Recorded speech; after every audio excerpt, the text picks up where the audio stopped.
Alors, mes frères et sœurs de la paroisse Jésus Lumière du Monde de Sainte-Suzanne et tous ceux qui veulent écouter, aujourd'hui je vous présente la deuxième partie sur quatre, la deuxième partie sur une réflexion sur le livre dans la Bible de l'Apocalypse, dont on entend parler pas mal aujourd'hui. Euh, Certains disent des choses bien, mais en général, il y a beaucoup de choses qui se disent qui sont assez curieuses et qui démontrent que les gens n'ont pas beaucoup étudié les Écritures saintes et spécialement l'Apocalypse, qui est, comme je dis, dans ma dernière classe, la première classe sur l'Apocalypse, c'est un livre quand même assez simple, mais c'est un livre apocalyptique, hein. Quand Saint Jean... alors aujourd'hui, je vais vous présenter un peu le genre apocalyptique, qu'est-ce que ça veut dire? Il y a un petit peu du symbolisme là-dedans, pour vous aider un petit peu à le lire vous-même, pour notre classe qu'on aura mercredi soir.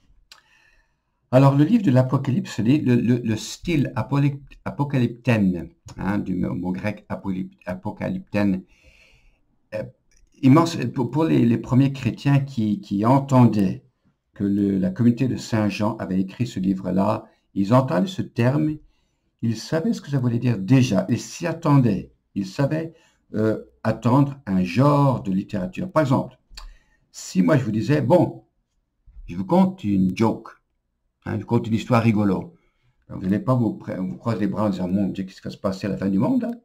Non, non, vous savez que je vais conter une histoire, alors on s'apprête à rire. Ou si par exemple le docteur vient vous parler au sujet de votre papa là, qui vient d'avoir un diagnostic et dit, écoutez, j'ai besoin de vous parler. Ben, tu t'attends pas à une discussion politique ou une discussion sur l'économie du Canada. On s'attend à ce que ce soit une conversation sérieuse sur un état de santé. Alors, dès que on entend le style de la littérature, on s'attend à quelque chose. Alors, quand les premiers chrétiens entendaient la communauté de Saint Jean, hein, qui disait, voici une apocalypse de Jean, alors tout de suite, ils se disaient que ça sera un combat féroce entre le bien et le mal. Toujours ça, c'est le style apocalyptique. Il y aura toujours un espoir en Dieu qui va sortir de tout cela. Il y aura toujours une invitation à la fidélité, hein, malgré les épreuves. Et dernièrement, on s'attend, en lisant ce livre-là, qu'il y aura, et ça sera un livre plein de symboles, de choses bizarres, de couleurs, de nombres. Ils s'attendent à ça. C'est ce que ça veut dire, Apocalypse. Alors, les gens n'étaient pas du tout étonnés. Nous, on est étonnés, parce qu'on ne connaît pas cela et on n'est pas des gens de cette époque qui connaissaient le genre apocalyptique. Alors, c'est tout à fait normal que ce soit un genre bizarre. Comme je l'ai dit dans mon premier texte, là, qu'en voyant le Seigneur des Anneaux, c'est quand même curieux, bizarre, on voit toutes sortes de choses curieuses qui font peur et puis qui donnent espérance.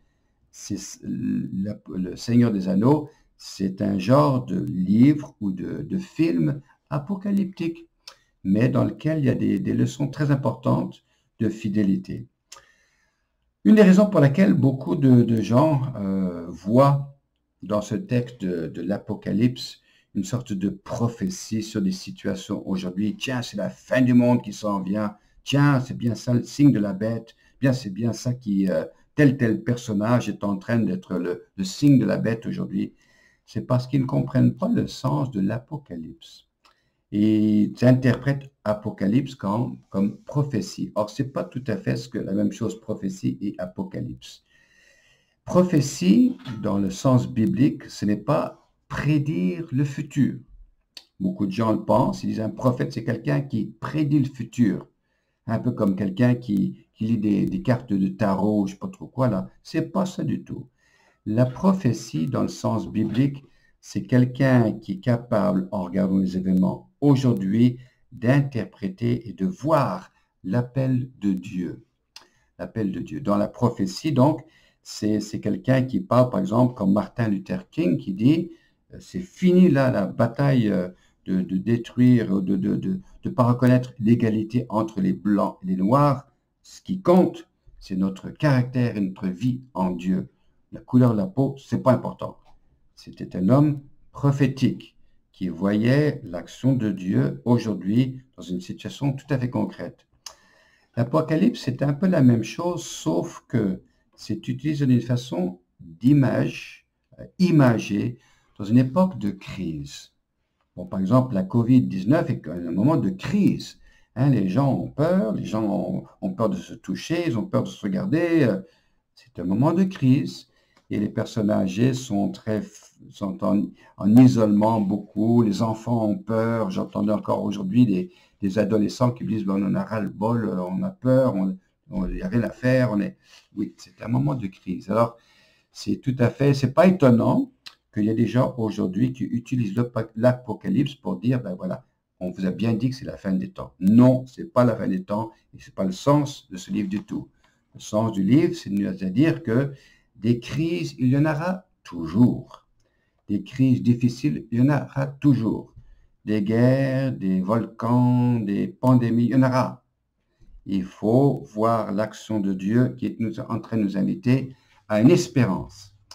Alors, les 4 caractéristiques de l'Apocalypse. La première chose, c'est que souvent, ça démontre le bien et le mal dans une sorte de bataille féroce. Le livre de l'Apocalypse n'a pas l'intention de nous montrer la beauté de la vie, la beauté des montagnes, la beauté des rivières, la chaleur humaine. C'est pour essayer de nous brasser dans un temps de crise pour nous réveiller et faire confiance à Dieu et nous élever vers lui. Alors c'est toujours une sorte de bataille entre le dragon et puis les anges, et puis une sorte de bataille entre les forces du bien et du mal. C'est écrit dans un temps de crise. Et c'est pour, justement, par une méthode émotive, de réveiller à une réponse plus sérieuse. Bon, par exemple, aujourd'hui, on pourrait dire que peut-être la pandémie nous invite à nous réveiller pour s'occuper de la nature, de l'environnement, de faire très attention à l'environnement, etc., de faire attention à la façon qu'on traite les personnes âgées dans les maisons de personnes âgées, etc. Alors, bon, par exemple, pour donner l'exemple de comment ça pourrait fonctionner aujourd'hui, imagine qu'un père est en train de dire à son petit garçon qui a 4 ans et qui approche d'un feu rouge sur la rue, est en train de marcher comme ça, approche d'un feu rouge, le petit bonhomme est tout prêt à traverser la rue. Alors, le père a 2 façons qu'il pourrait dire de ne pas traverser la rue. Il pourrait lui dire, écoutez, mon petit Georges, écoute, il ne faut pas traverser sur une lumière rouge.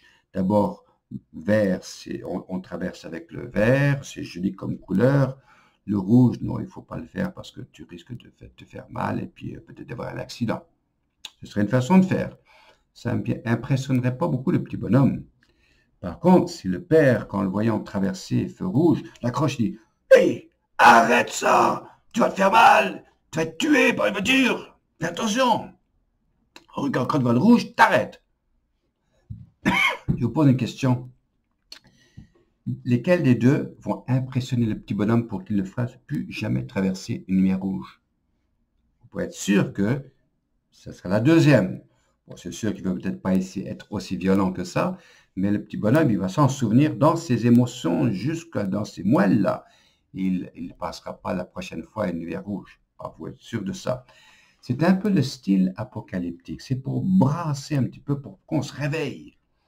Alors là, quand on voit que par exemple, l'Empire romain, qui était en train de persécuter les chrétiens, invitait les chrétiens à dénoncer leur foi pour essayer de se protéger, Saint Jean essaie de les brasser en disant, écoutez, arrêtez ça, soyez fidèles à Dieu parce que le seul qui vivra éternellement, c'est le Seigneur. C'est lui qui donne la confiance. Alors c'est une invitation à faire confiance à Dieu. Alors il nous brasse, hein. Alors première caractéristique, il y a une sorte de bataille entre le bien et le mal. Et dans son Apocalypse, Jean va aussi loin à dire que les Romains, je suis sûr qu'il y avait des gens romains, évidemment, qui étaient très gentils, leur système juridique était formidable, il était organisé, les Romains, c'était pas tout pourri, mais ils le présentent comme un royaume pourri, parce qu'il veut leur dire, écoutez, n'adorez pas César, n'adorez pas les dieux romains, n'adorez pas tout cela, gardez fixé au Seigneur. Alors il exagère en présentant Rome, l'Empire romain, comme étant la bête même qui vient du dragon. Le dragon étant Satan, donc on pourrait dire l'Empire romain est l'instrument même du démon lui-même. Ben, c'est pas vrai. mais il veut le faire pour essayer de brasser les gens à se réveiller et à voir l'action de Dieu.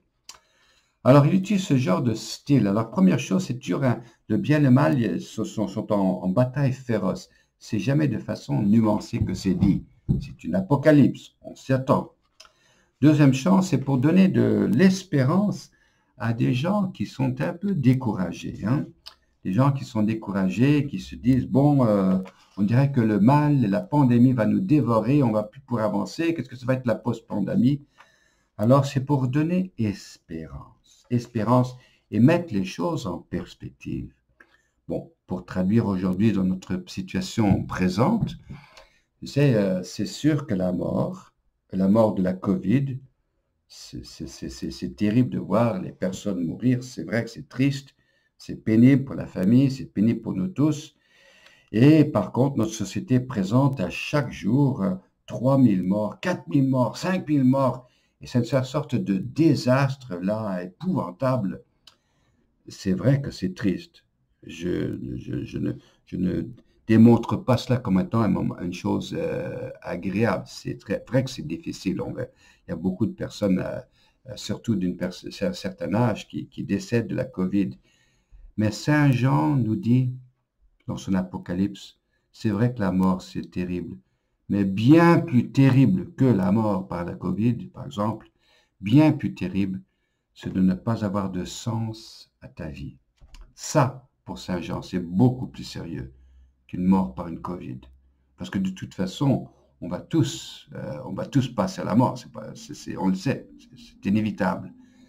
Mais de mourir, là, je lisais récemment dans le Devoir un article d'un homme intellectuel québécois d'un certain âge, qui avait 84 ans, quelque chose du genre, et qui disait, le titre de l'article, c'est « Bon, maintenant, à 84 ans, je commence à me poser la question, quel est le sens de la vie ?»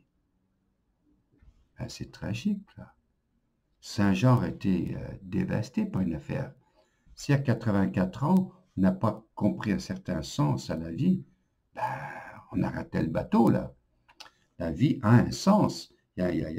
On a une mission, on a une raison d'être. On n'est pas juste ici comme une sorte de poussière ici, aujourd'hui et demain, pour aucune raison.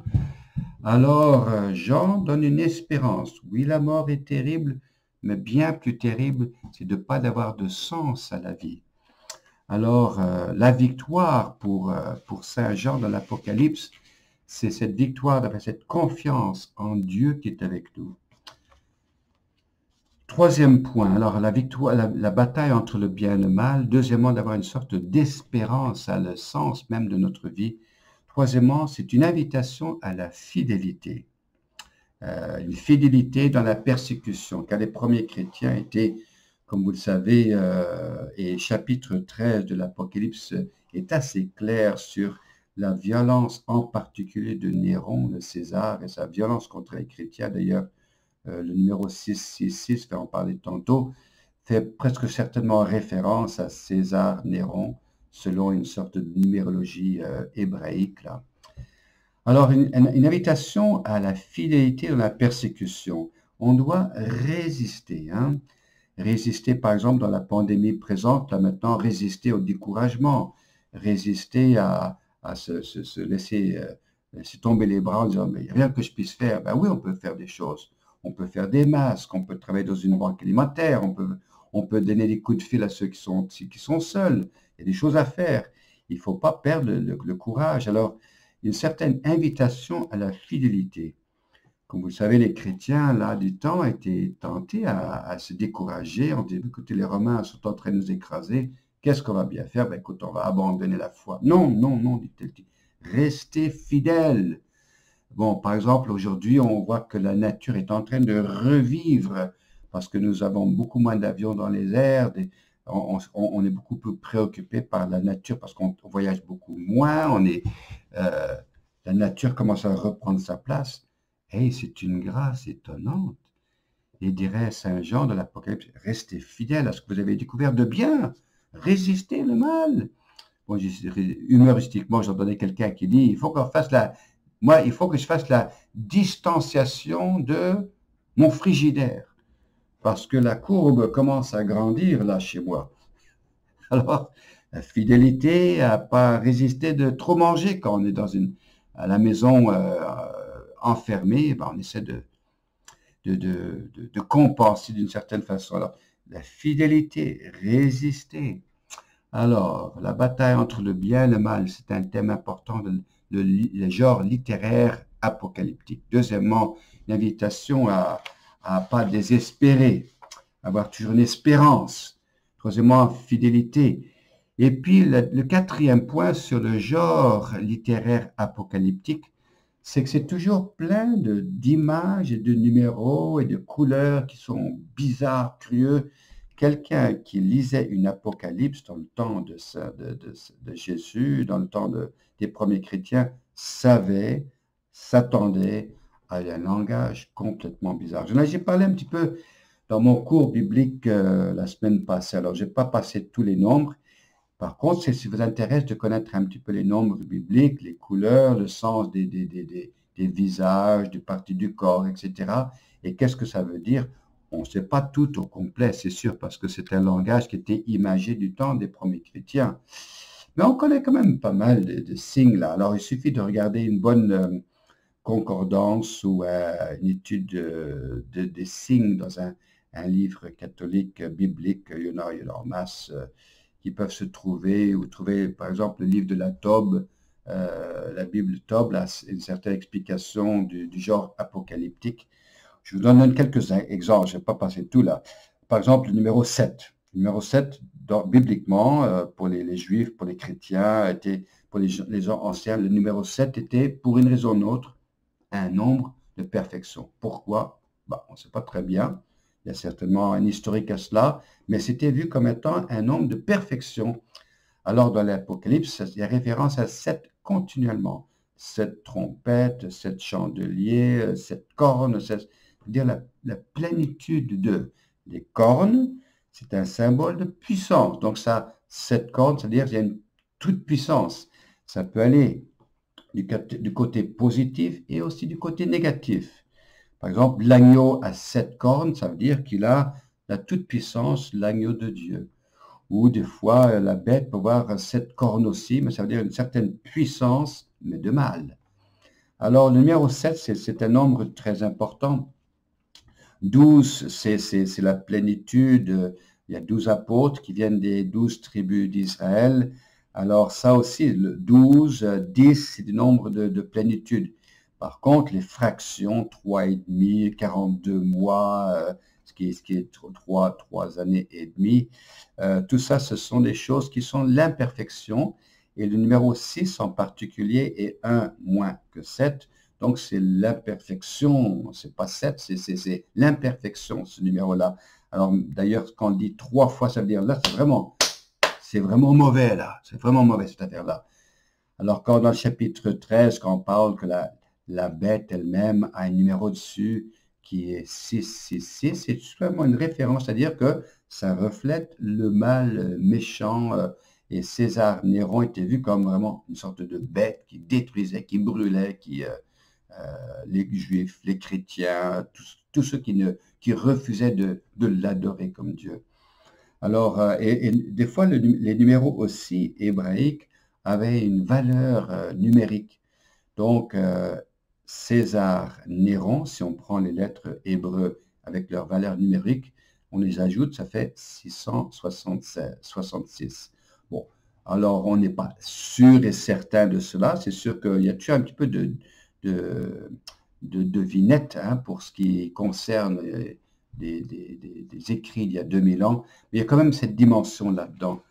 Alors, les couleurs, le noir, le rouge ou le vert maladif, c'est la violence, c'est la guerre. Et en particulier, le vert maladif, là, c'est la pandémie. Alors, figurez-vous qu'il y a eu certainement beaucoup de pandémies du temps des premiers chrétiens, parce qu'ils en parlent il y a même un cheval qui se présente, qui est vert malade. Ben, c'est référence à une sorte de pandémie qui vient et le rouge foncé, c'est le luxe malsain. Alors, il y a bien de symboles comme ça. L'or, ça peut être symbolique pour le bien ou pour le mal aussi. La couronne, c'est le pouvoir. Enfin, je ne peux pas faire tout, évidemment. Il faut prendre le temps d'étudier ça. Mais il faut comprendre que tous ces nombres, toutes ces couleurs, tous ces animaux, il y a un sens biblique un peu caché là-dedans, symbolique. Les yeux, par exemple, c'est la connaissance. Alors, l'agneau avait les 7 yeux tout autour de la terre. Ben, c'est symbolique que l'agneau connaissait, le Seigneur connaît toutes choses.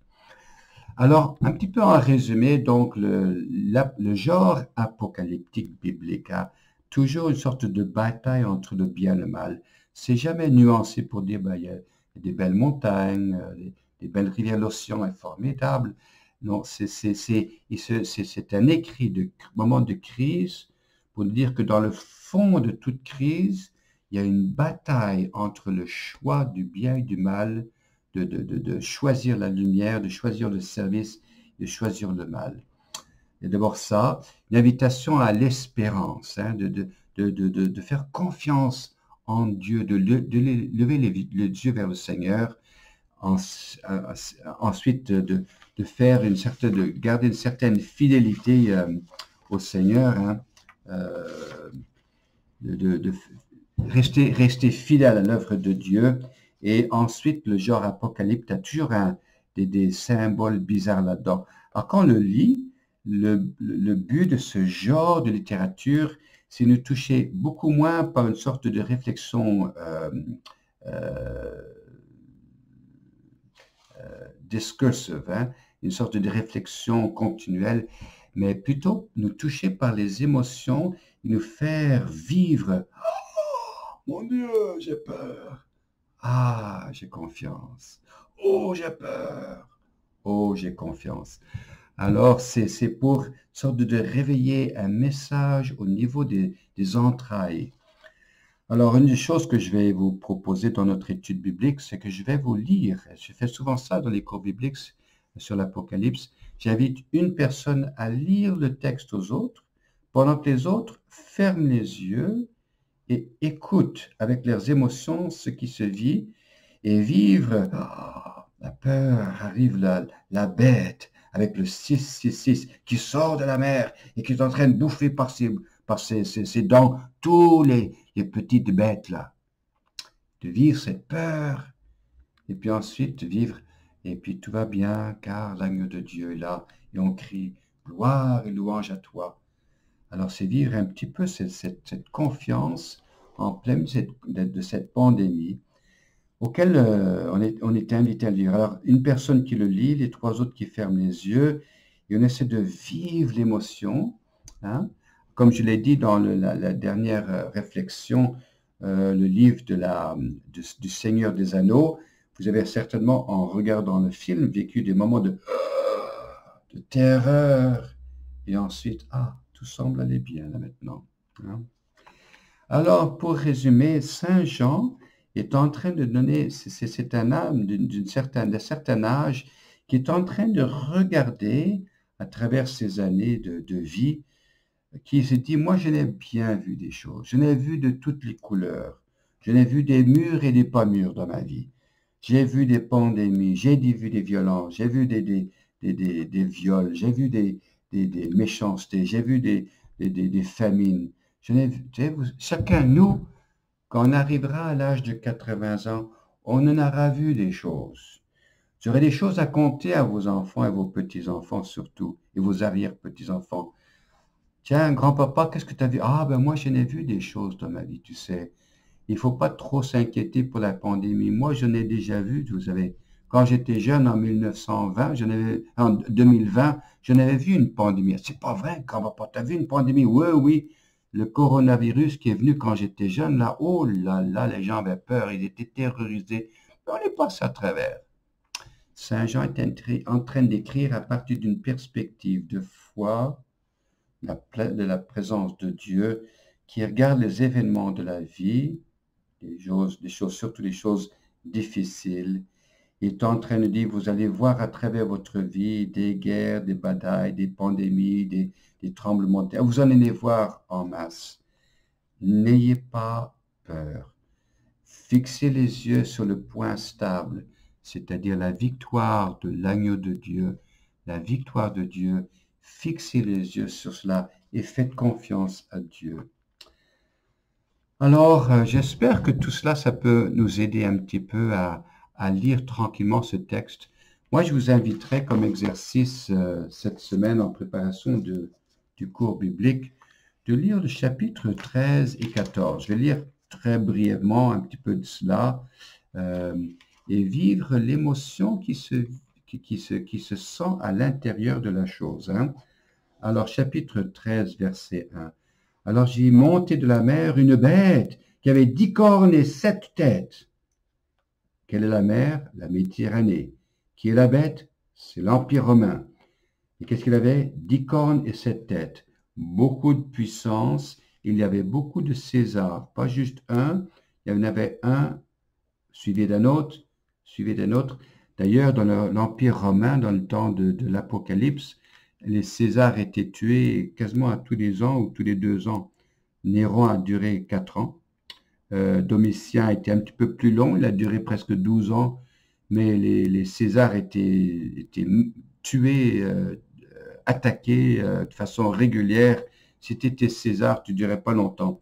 C'était très dangereux cette affaire-là, parce que la violence parmi les chefs romains était assez forte. Hein. La bête que je vis ressemblait à un léopard, elle avait des pattes, etc.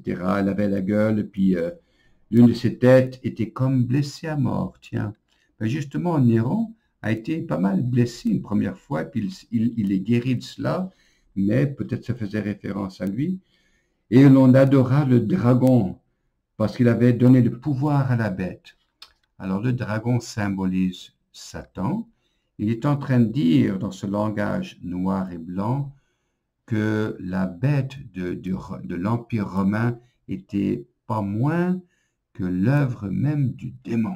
Et c'est assez fort son affaire là. Et il avait dans ses bouches, il faisait des arrogances et des blasphèmes. Il avait été donné le pouvoir pendant 42 mois. C'est quoi 42 mois? C'est-à-dire 42 mois, c'est 3 ans et demi, donc nombre fractionné, ça veut dire un temps limité et imparfait. Elle ouvrit sa bouche, elle faisait des blasphèmes contre Dieu et elle faisait la guerre aux saints. C'est qui les saints? Ben, ceux qui sont fidèles à Dieu sont les saints.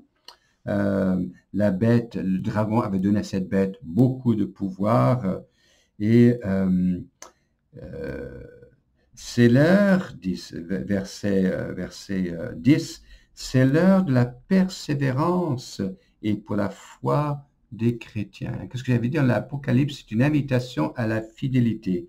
C'est l'heure à la persévérance et de la foi des saints. Alors j'ai monté de la terre une autre bête qui avait été corne, etc., etc. Et puis, je saute parce qu'il y en a beaucoup à lire là. Et nul ne pourra acheter ou vendre, etc., etc., parce que c'était l'Empire romain, c'était lui qui contrôlait le marché de toute la Méditerranée. Hein. Celui qui a de l'intelligence, verset 17, qu'il interprète le chiffre de la bête. C'est le moment d'avoir du discernement car c'est un chiffre d'homme et ce chiffre est 666. Bon, alors on ne peut pas être sûr et certain, mais il semblerait que c'est probablement une référence justement à Néron qui justement à ce temps-là avait blâmé les chrétiens d'avoir brûlé Rome et les persécuté d'une façon assez violente. Hein. Alors une fois qu'on a vu la terreur de la bête qui vient et qui est en train de bouffer les saints de Dieu, chapitre 14. Et pendant que je voyais ça, tout d'un coup je vis un agneau debout sur la montagne de Sion avec 144 000 qui portaient le nom de leur Père du ciel sur le front, et j'entendis une vie qui trônait comme le tonnerre, confiance, alléluia, l'agneau est victorieux. Et on passe de la terreur à la victoire, de la terreur à la victoire. Alors c'est un petit peu le sens de l'Apocalypse. Saint Jean veut par une méthode émotive nous inviter à avoir confiance dans les moments qui font très peur. Et c'est bien pour ça, d'ailleurs, il a tellement bien fait cela que dans des moments tels d'une pandémie ou une crise sociale, les gens vont tout de suite faire sauter à l'Apocalypse en disant, je l'avais bien dit, c'est maintenant la fin du monde. Pas du tout. C'est un moment difficile, c'est peut-être heureusement un tournant de la culture, c'est peut-être une invitation à réhumaniser notre culture et c'est peut-être la fin d'une certaine culture. Ah, ça, je le souhaite. Je le souhaite d'ailleurs que durant cette pandémie, que certains éléments de notre culture qui dégradent l'environnement, qui se foutent de protéger les rivières et les océans et les espaces, puisse cesser, que notre indifférence les uns et les autres à courir comme des fous là, puisse cesser, qu'on puisse prendre le temps de marcher et de profiter de la beauté de la vie. Alors c'est ça, l'Apocalypse, ça invite comme ça à réfléchir sur les valeurs de fond et lever les yeux vers Dieu, notre Père, qui nous aime profondément et qui est toujours avec nous et qui nous soutient à travers les épreuves. Il nous dit, ne lâchez pas, restez confiants en moi. Et la mort n'est pas la fin des choses. Dans certains cas, c'est sûr que ça peut être tragique, mais la mort n'est pas la fin des choses. La victoire de Jésus dans la résurrection, ça, c'est notre grande joie. Alors, courage, mes frères et sœurs, on va continuer notre étude biblique cette semaine. Et si ça vous intéresse à revenir la prochaine fois, on continuera une troisième session et une quatrième sur l'Apocalypse pour terminer cela. J'espère que cela vous aide de rappeler de faire confiance à la bonté, la fidélité, la stabilité de Dieu. Amen.